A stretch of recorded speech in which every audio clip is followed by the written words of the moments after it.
When you're young, love feels free. You fall first and think later. But somewhere between heartbreaks, responsibilities, and reality, love stops being poetry and starts feeling like a deal. Suddenly, it's not "I choose you." It's "what do you bring to the table?" So, what changed? Did love fail us, or did life train us to protect ourselves? Let's talk about why love becomes transactional as we get older. Love starts emotional because in the beginning we are driven by feeling rather than foresight. When we fall for someone early in life, love feels instinctive, almost biological. There is excitement, curiosity, desire, and the illusion that emotion alone is enough to sustain a connection. We don't ask where this is going or how it will survive pressure.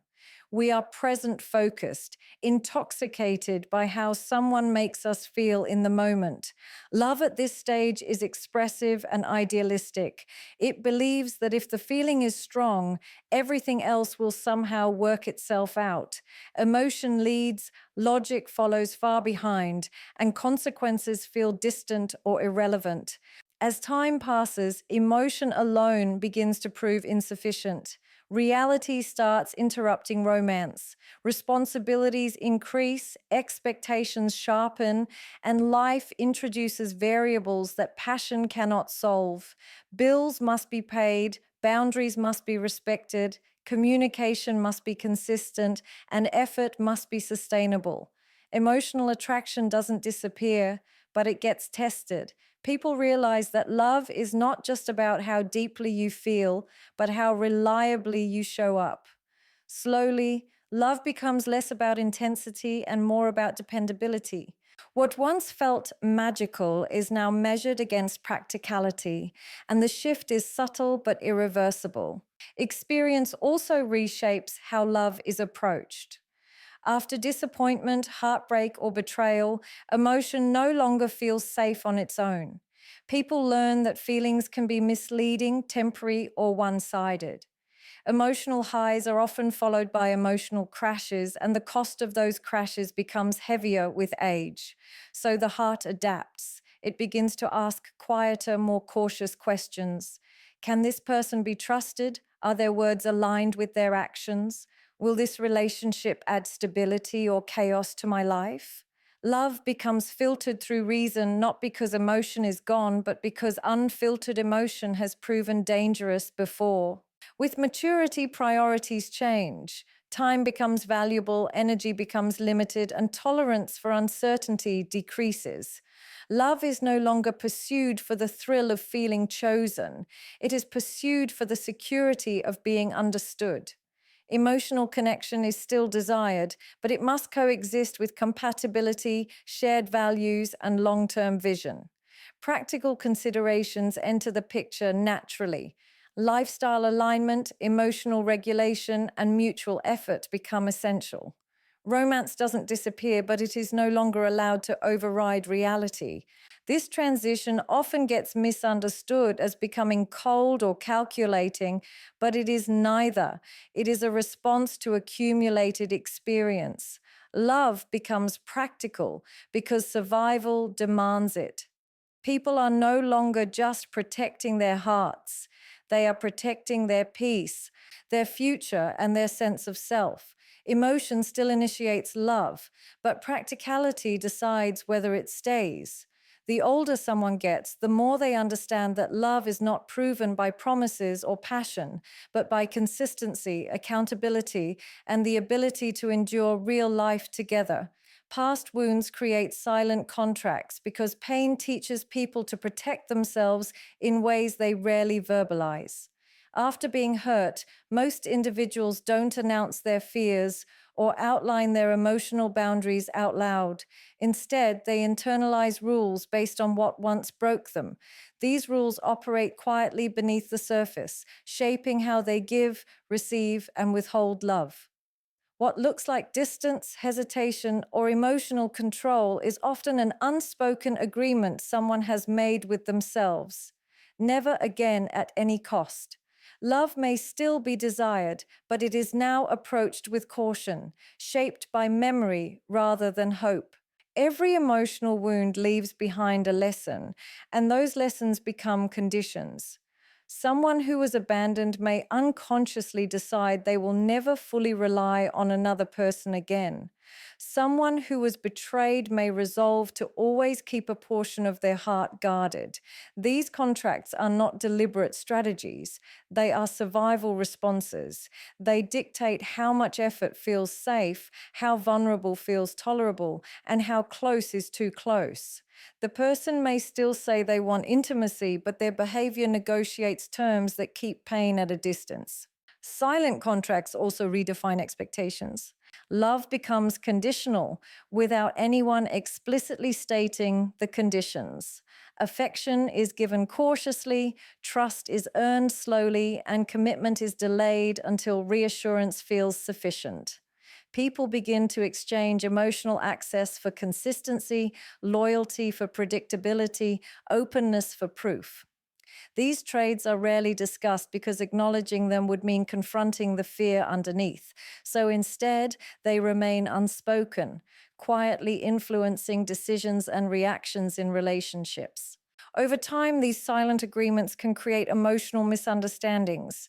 One person may believe they are being patient and respectful, while the other feels unseen or restricted. The issue is not lack of love, but the presence of unhealed pain shaping the terms of connection. When two people bring different contracts into a relationship, conflict arises not from what is said, but from what is assumed. One expects reassurance, the other expects independence. One wants closeness, the other prioritizes control. These contracts often go unnoticed even by the people who carry them. They feel like common sense, like wisdom gained through experience, yet they are often driven more by fear than by clarity. Past wounds convince people that if they can control the terms of love, they can control the outcome. But love resists control. The more conditions placed on it, the less natural it becomes. Emotional safety achieved through restriction often comes at the cost of depth, spontaneity, and true intimacy. As life progresses, these silent contracts harden unless they are examined. They become default settings rather than conscious choices. Love continues, but it is filtered, negotiated, and managed. People don't stop loving, they stop risking. The desire for connection remains, but it exists alongside an equally strong desire to avoid pain. And in that space between longing and fear, relationships are shaped not by present reality, but by echoes of past hurt. Time becomes more valuable than feelings when experience teaches people how limited both energy and opportunity truly are. In earlier stages of life, time feels abundant and endlessly renewable. Emotional experiences are chased freely, even if they lead nowhere, because there is always the belief that there will be another chance, another relationship, another version of love waiting ahead. Feelings dominate decisions because the cost of wasting time does not yet feel real. People invest months or years into situations driven purely by emotion, trusting that intensity alone justifies the investment. As responsibilities increase and life becomes more structured, time begins to reveal its weight. Careers demand focus, families require presence, and personal goals compete for attention. Emotional uncertainty starts to feel expensive. Waiting for someone to decide, hoping for consistency, or navigating mixed signals becomes exhausting rather than romantic. The question shifts from how someone makes you feel to how they fit into the life you are building. Feelings are still important, but they are no longer allowed to monopolize time without purpose or direction. With age, people become acutely aware that time spent in the wrong relationship is time taken away from growth, stability, and peace. Emotional highs lose their appeal when they are followed by prolonged confusion or emotional labor. The tolerance for ambiguity decreases. People begin to value clarity over chemistry and intention over intensity. Love is no longer measured by how deeply it stirs emotion, but by how efficiently it integrates into a meaningful life. Time becomes a currency that cannot be wasted on uncertainty. This shift is not about becoming emotionally detached, it is about becoming selective. When time is recognized as finite, emotional investment becomes intentional. People start asking whether a connection is progressing or merely consuming time.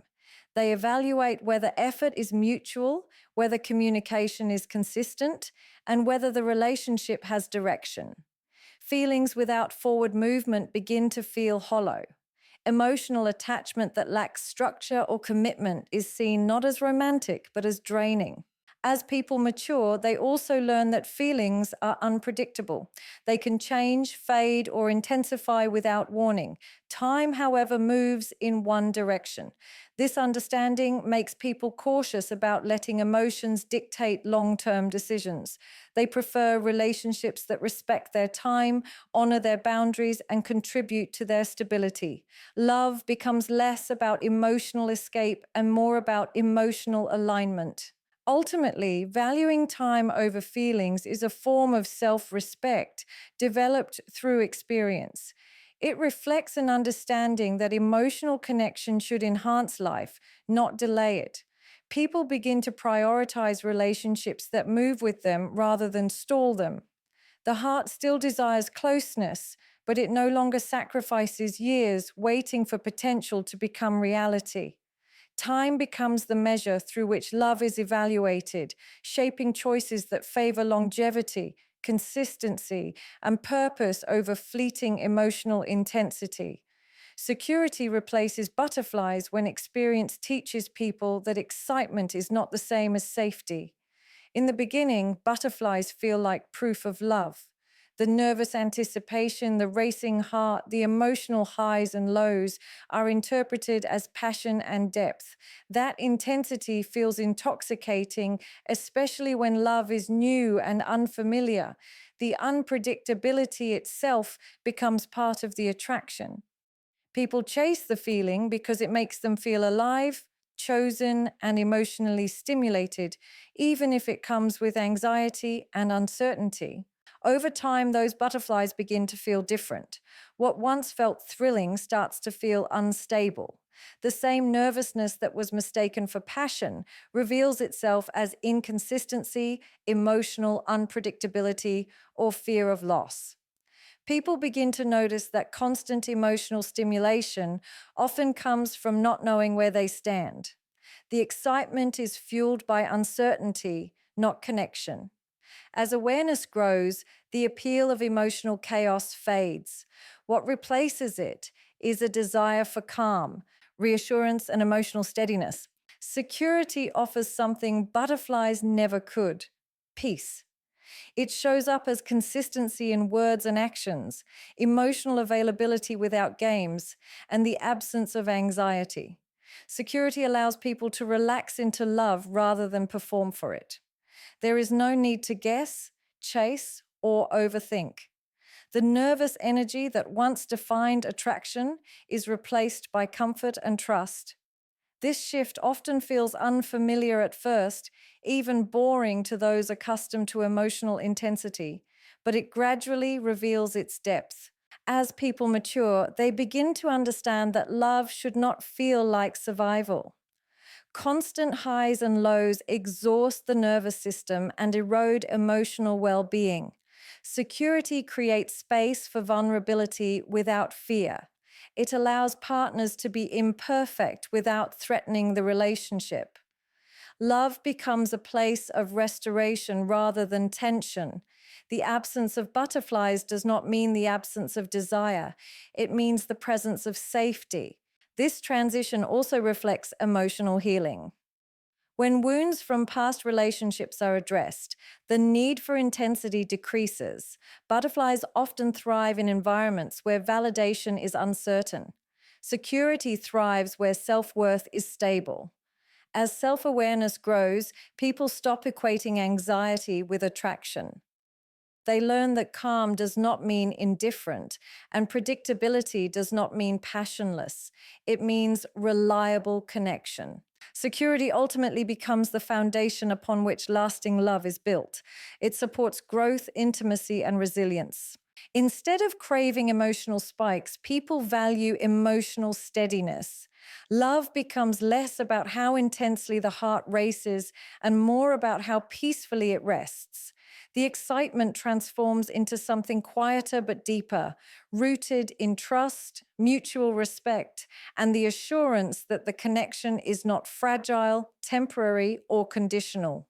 Fear of loss turns love into negotiation when the desire to protect what remains becomes stronger than the willingness to risk vulnerability. After experiencing loss, people stop entering relationships with open hands. They arrive cautious, measuring how much to give and how much to hold back. Love is no longer offered freely. It is managed carefully. Every emotional investment is weighed against the possibility of disappointment. What once flowed naturally now requires internal calculation because losing again feels more threatening than loving fully. This fear reshapes behavior in subtle ways. People begin to bargain emotionally even if they never articulate it. They offer affection in exchange for reassurance, loyalty in exchange for stability, and vulnerability in exchange for consistency. These exchanges are rarely conscious or malicious. They emerge from a deep need to prevent pain. Love becomes less about connection and more about control. Negotiation feels safer than surrender because control creates the illusion of protection. As fear of loss grows, people also become hyper-aware of power dynamics. They monitor who cares more, who reaches out first, who compromises more. Emotional balance becomes a strategic concern rather than a natural rhythm. When someone fears losing the relationship, they may withhold parts of themselves to maintain leverage or avoid appearing too invested. Love shifts from mutual expression to emotional chess, where each move is designed to minimize risk. This negotiation often disguises itself as maturity or standards. People tell themselves they are being smart, selective, or self-respecting. While boundaries are healthy, fear-driven conditions are different. They stem from anxiety rather than clarity. Love becomes conditional not because values are defined, but because safety is prioritized above intimacy. The relationship functions, but it lacks emotional freedom. Every interaction carries an undercurrent of self-protection. Over time, negotiation erodes spontaneity and trust. Partners may sense that affection is being rationed, that closeness must be earned repeatedly, and that vulnerability comes with invisible terms. This creates emotional distance even in committed relationships. Love becomes a series of transactions rather than a shared experience. The more fear dictates behavior, the less room there is for genuine connection. Fear of loss also narrows emotional expression. People avoid difficult conversations, suppress needs, or overcompensate to keep the relationship intact. They negotiate away authenticity in exchange for security. But what is preserved is not love itself, only the structure of the relationship.